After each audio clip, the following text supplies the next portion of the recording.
Hi friends, ಎಲ್ರಿಗೂ ನಮಸ್ಕಾರ. 2 ದಿನ ಬಿಗ್ ಬಾಸ್ ವೀಕೆಂಡ್ನ ಎಲ್ಲರೂ ಕೂಡ ನೋಡಿರ್ತೀರ. ಸಿಕ್ಕಾಪಟ್ಟೆ ಮಜವಾಗಿ ನಡೀತು. ಅದರ ಜೊತೆಗೆ ಸುದೀಪ್ ಅವರು ಹಲವಾರು ರೀತಿಯಾದಂತಹ ಬದಲಾವಣೆಗಳನ್ನು ಮತ್ತು ರೂಲ್ಸ್ಗಳನ್ನು ಬಿಗ್ ಬಾಸ್ ಮನೆಗೆ ಹೇಳಿ ಹೋದರು. ಅದರಂತೆ ಹಲವಾರು ಜನ ಬದಲಾವಣೆಗಳನ್ನು ಮಾಡಿಕೊಂಡ್ರು. ಜೊತೆಗೆ ತಮ್ಮ ಜೊತೆಗಿರುವಂತಹ ಫ್ರೆಂಡ್ಶಿಪ್ಪನ್ನು ಕಟ್ ಮಾಡಿಕೊಂಡು ಟಾಪ್ ಗೇರ್ನ ಹಾಕ್ಕೊಂಡು ನಾವು ಹೊರಟಿದ್ದೀವಿ. ಫೈನಲ್ ಟು ಟಿಕೆಟ್ ನೆಕ್ಸ್ಟ್ ವೀಕಿಗೆ ಘೋಷಣೆ ಆಗತ್ತೆ ಅಂತಲೂ ಕೂಡ ಸುದೀಪ್ ಒಂದು ಎಚ್ಚರಿಕೆ ಹೇಳಿಕೆ ಅಂತಾರೆ. ಸೊ ಅದಕ್ಕೂ ಮೊದಲು ನಾವು ಯಾರ ಫ್ರೆಂಡ್ಶಿಪ್ಪನ್ನು ಕಟ್ ಮಾಡಿ ನೆಕ್ಸ್ಟ್ ಗೇರ್ನ ಹಾಕ್ಕೊಂಡು ಮುಂದೆ ಹೋಗಬೇಕು ಅಂತ ಹೇಳಿ ಹಲವಾರು ಜನಕ್ಕೆ ಒಳಗಡೆ ಕರೆದು ಒಂದು ಟಾಸ್ಕನ್ನು ಕೊಟ್ಟಾಗ ಭವ್ಯ ಅವರು ತ್ರಿವಿಕ್ರಮ್ ಅವರ ಒಂದು ಫೋಟೋವನ್ನು ಕಟ್ ಮಾಡ್ತಾರೆ. ಈ ಫ್ರೆಂಡ್ಶಿಪ್ನ ಇಲ್ಲೇ ಬಿಟ್ಟು ನಾನು ಮುಂದೆ ಹೋಗ್ತಾ ಇದ್ದೀನಿ ಅಂತ ಹೇಳಿ. ಜೊತೆಗೆ ತ್ರಿವಿಕ್ರಮ್ ಕೂಡ ಭವ್ಯ ಅವರ ಫೋಟೋವನ್ನು ಕಟ್ ಮಾಡಿ ಈ ಫ್ರೆಂಡ್ಶಿಪ್ನ ನಾನು ಇಲ್ಲೇ ಬಿಟ್ಟು ಮುಂದೆ ಹೋಗ್ತಾ ಇದ್ದೀನಿ ಅಂತ ಹೇಳಿ ದೊಡ್ಡದಾಗಿ ಪೋಸ್ಗಳನ್ನು ಕೊಡ್ತಾರೆ. ಸುದೀಪ್ ಬಂದ ಕೂಡಲೇ ಅಂತಾರೆ, ನಾನು ಇಷ್ಟು ವಾರಗಳನ್ನು ಹೇಳ್ತಿದ್ದನ್ನು ಕಿವಿಗೆ ಹಾಕ್ಕೊಳ್ತಿದ್ದವರು ತಮ್ಮ ಫ್ಯಾಮಿಲಿ ಬಂದು ಒಂದೇ ಒಂದು ಮಾತನ್ನು ಹೇಳಿದ್ದಕ್ಕೆ ಎಲ್ಲರೂ ಕೂಡ ಇಷ್ಟೊಂದು ಬದಲಾಗಿದ್ದೀರಾ ಅಂತ ಹೇಳಿ ಸುದೀಪ್ ಅವರು ಹೇಳಿದರು. ಬಟ್ ಅದು ಅವರ ನಂಬಿಕೆ ಆಗಿತ್ತು ಅಷ್ಟೇ.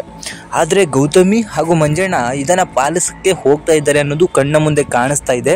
ಸೊ ಪಾಸಿಟಿವ್ ಗೌತಮಿ ಎಲ್ಲದನ್ನು ಕೂಡ ಪಾಸಿಟಿವ್ ಆಗಿ ತಗೊಳ್ತಾರೆ ಅನ್ನೋದು ಕೂಡ ಲಾಸ್ಟ್ ವೀಕ್ ತನಕ ಗೊತ್ತಾಗ್ತಾ ಬಂತು. ಆದರೆ ಭವ್ಯ ಹಾಗೆ ತ್ರಿವಿಕ್ರಮ್ ಮನೆ ಒಳಗೆ ಈಗ ದೊಡ್ಡ ಡ್ರಾಮಾನ ಶುರು ಮಾಡ್ಕೊಂಡಿದ್ದಾರೆ. ಸೊ ಇದನ್ನು ಬಿಗ್ ಬಾಸ್ ಮನೆ ಅಂದ್ಕೊಂಡಿದ್ದಾರೋ ಇಲ್ಲ ಅವರ ಬೆಡ್ರೂಮ್ ಅಂದ್ಕೊಂಡಿದ್ದಾರೋ ಗೊತ್ತಿಲ್ಲ.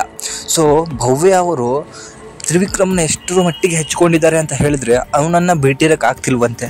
ಸ್ವತಃ 3 ವಾರ ಮನೆಯಲ್ಲಿ ಇದ್ದೇನೆ, ಅವನ ಜೊತೆಗೆ ಮಾತಾಡೋದನ್ನು ಬಿಡೋದಲ್ಲ, ಅವನ ಜೊತೆಗೆ ಇರುವಂತಹ ಒಂದು ಸಂಬಂಧನ ಬಿಟ್ಟು ಆಟ ಆಡಲಿ ಅಂತ ಹೇಳಿ ಇಂಡಿವಿಜುವಲ್ ಅಂತ ಬಿಟ್ಟರೆ ರಾತ್ರಿ 3-4 ಗಂಟೆಗಳ ತನಕ ಕೂತ್ಕೊಂಡು ಬೆಡ್ಡಲ್ಲಿ ಲವ್ ಯು ಅಂತ ಹೇಳೋದು, ಅಳ್ಕೊಂಡ ನಿನ್ನನ್ನು ಬಿಟ್ಟಿರೋಕ್ಕಾಗಲ್ಲ ಅಂತ ಹೇಳೋದು, ನಾನು ಗೆದ್ದೇ ಇದ್ರೂ ಪರವಾಗಿಲ್ಲ ನೀನು ಗೆಲ್ಲಬೇಕು ಅನ್ನೋದು ಅಂತ ಮಾತಾಡ್ತಾ ಇದ್ದಾರೆ. ಅದಲ್ಲದೆ ತ್ರಿವಿಕ್ರಮ್ ಕೂಡ ಹೇಳ್ತಾರೆ, ನಾನಿಲ್ಲಿ ನಿಧಿನೇ ಹುಡ್ಕೊಂಡು ಬಂದೆ, ಅದರದಲ್ಲಿ ಮುತ್ತಿದೆ ಅಂತ ಹೇಳಿ ನನಗೆ ಗೊತ್ತಿರಲಿಲ್ಲ, ನನಗೆ ನೀನು ಮುತ್ತಿನಂತೆ ಸಿಕ್ಕಿದ್ದೀಯಾ ಅಂತ ಹೇಳಿ ಮಾತಾಡ್ತಾರೆ.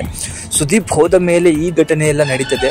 ಬೆಡ್ರೂಮಲ್ಲಿ ಕೂತ್ಕೊಂಡು ಅಳ್ತಾರೆ, ಹಾಗೆ ಆ ಲಿವಿಂಗ್ ರೂಮಲ್ಲಿ ಕೂತ್ಕೊಂಡು ಅಳುತ್ತಾರೆ. ಇವರಿಬ್ಬರು ಬಿಗ್ ಬಾಸ್ ಮನೆಗೆ ಲವ್ ಮಾಡಿ ಬಂದಿದ್ದು ಅಥವಾ ಇಂಡಿವಿಜುವಲ್ ಆಗಿ ಆಡಿಬಿಟ್ಟು ಜನಗಳಿಗೆ ನಗ್ಸೋಕೆ ಬಂದಿದ್ದು ಗೊತ್ತಾಗಿಲ್ಲ. ಭವ್ಯ ಅಂತೂ ದೊಡ್ಡ ಡ್ರಾಮಾನೇ ಶುರು ಮಾಡಿದ್ದಾಳೆ. ಎಷ್ಟರ ಮಟ್ಟಿಗೆ ಅಳ್ತಿದ್ದಾಳೆ ಅಂತ ಹೇಳಿದರೆ ಲವ್ ಬ್ರೇಕಪ್ ಆಗಿರೋ ಮಟ್ಟಕ್ಕೆ ಅಳ್ತಿದ್ದಾರೆ. ಇವರಿಬ್ಬರ ಲವ್ ಎಲ್ರಿಗೂ ಕಣ್ಣ ಮುಂದೆ ಕಾಣಿಸ್ತಿದೆ. ಬಟ್ ಡ್ರಾಮಾ ಮಾಡ್ಕೊಂಡು ಮನೆಯೊಳಗೆ ಎಷ್ಟು ದಿನ ಇರ್ತಾರೆ ಅಂತ ಹೇಳಿ ಕಾದು ನೋಡೋಣ.